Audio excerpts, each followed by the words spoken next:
Happy Rakhi Bandhan, শুভ রাখি পূর্ণিমা সবাইকে জানাই। আজকে আমার একটাই মাত্র দাদা আর আমি ওর একটাই বোন, কিন্তু আজকে ও কাজের জন্য আসতে পারেনি, ওর ডিউটি আছে, কাজের চাপ তাই।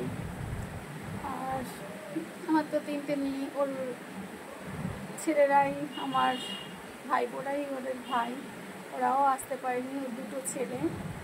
তো মেয়েরা ওদেরকেই রাখি বাঁধে, ওদেরকেই ভাই ফোঁটা দেয়। তো মেয়েও আমাকে রাখি পরিয়েছে একটা, আর গোপালকে রাখি পরিয়েছি আমরা। আর ও তো আসতে পারলো না, ভাইরাও আসতে পারলো না, রাখি বাঁধা হলো না। যাই হোক, পরে যেদিন আসবে সেদিনটা রাখি আমরা রেখে দিয়েছি, আসলে তখন আবার ওদেরকে বাঁধবো। তো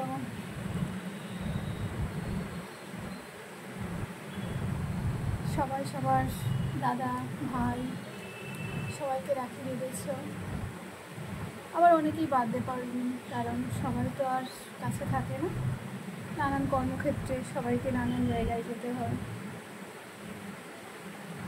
তার কিছু করার থাকে না, সব কিছু মানিয়ে নিতেই হয়। তো চলো, টাটা বাই, সবাই ভালো থেকো আর সবাইকে ভালো রেখো।